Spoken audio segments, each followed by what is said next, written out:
Money is one of the only technologies I can think of which is worse now, excluding Bitcoin, I'm talking fiat money, Yep.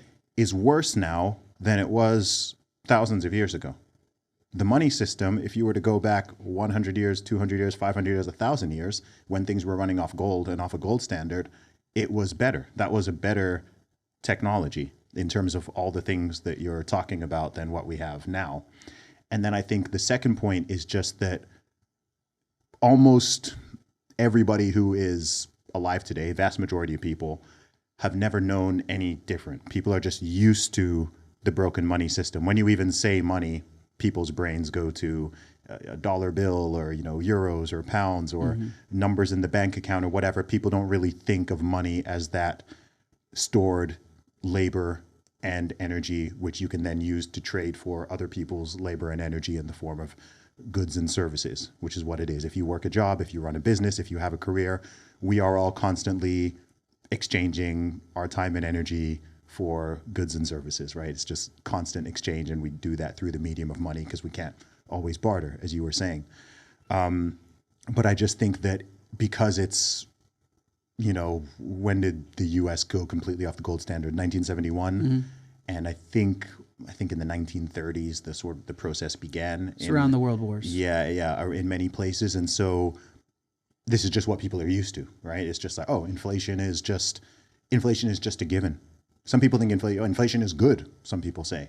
And you're just like, wait, if you think about it, the idea that you store $10,000 today and then the next year it's worth $9,500, and then later down the line, you can get to a point where, that 10,000 is now worth 500 or 1,000, and people kind of just accept that.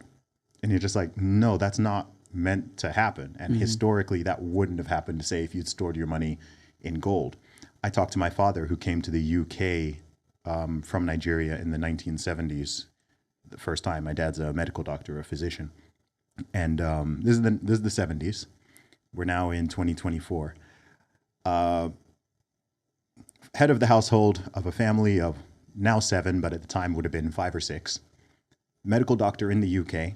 What do you think his annual salary was in the 70s? Geez, in the 70s? Yeah. What was a house? As a doctor. A house was like 20 pounds, so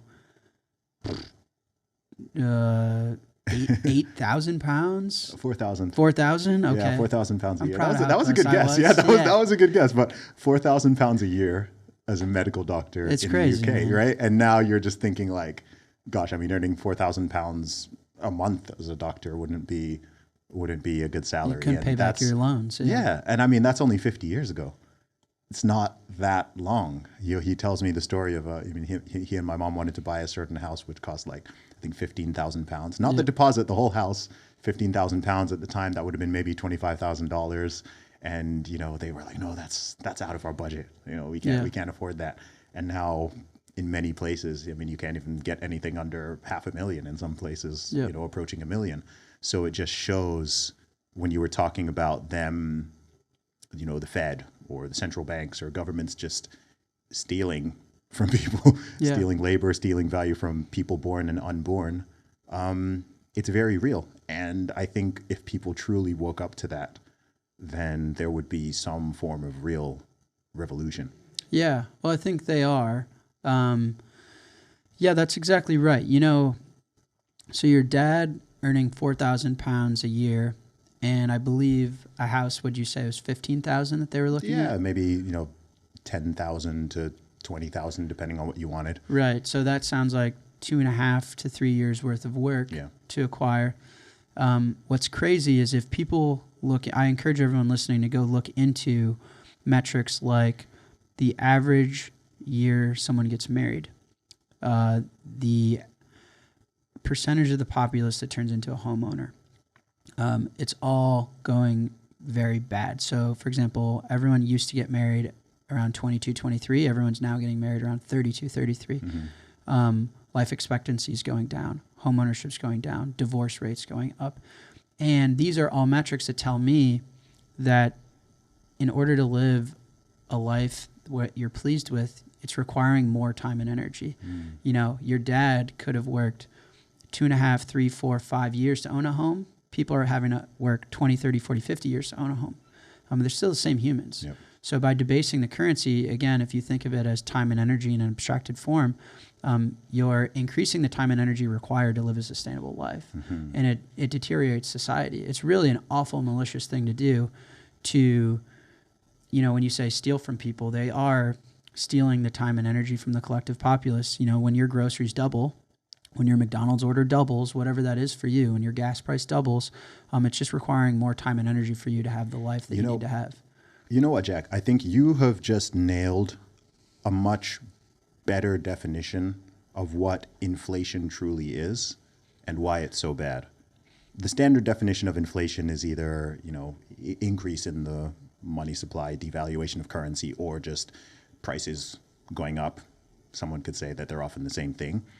But I think when you think of it as debasing the value of the collective's time and effort, then you see just how insidious it is. Debasing you. Yeah. It's like, what are you made up of? The energy you contribute and the time you have. Yeah. That's it, right? Like, your life is capped with the time that you're given, and your life is expressed through the energy that you contribute. And they're debasing and devaluing that. So every time they devalue your money, they're devaluing you. And what an awful crime. And so I think we all can feel society deteriorating in many ways. We feel people getting angrier. We feel civil unrest. We feel whatever metric you care about, whether it's health, cancer rates, the real estate market, all going bad. And I think people are looking for a solution, and I hold the personal opinion that the money's broken. Yes. And when I say the money's broken, it's like our ability to store, save, and exchange time and energy is fundamentally broken. And so why do I care about Bitcoin is, listen, you know, people can have their qualms with Bitcoin, and I appreciate that it's not perfect, and that's why I spend my time on it. But I think it's the closest thing we have to fixing that problem. And there's a saying in Bitcoin, fix the money, fix the world. And when you hear it, when you see it, and you're not familiar enough with the concepts, it sounds maybe a little too insane to take seriously. But that's what we mean when we say that, is that if we can fix the ability to store, save, and exchange our time and energy, I think we can fix a lot of the problems with the world.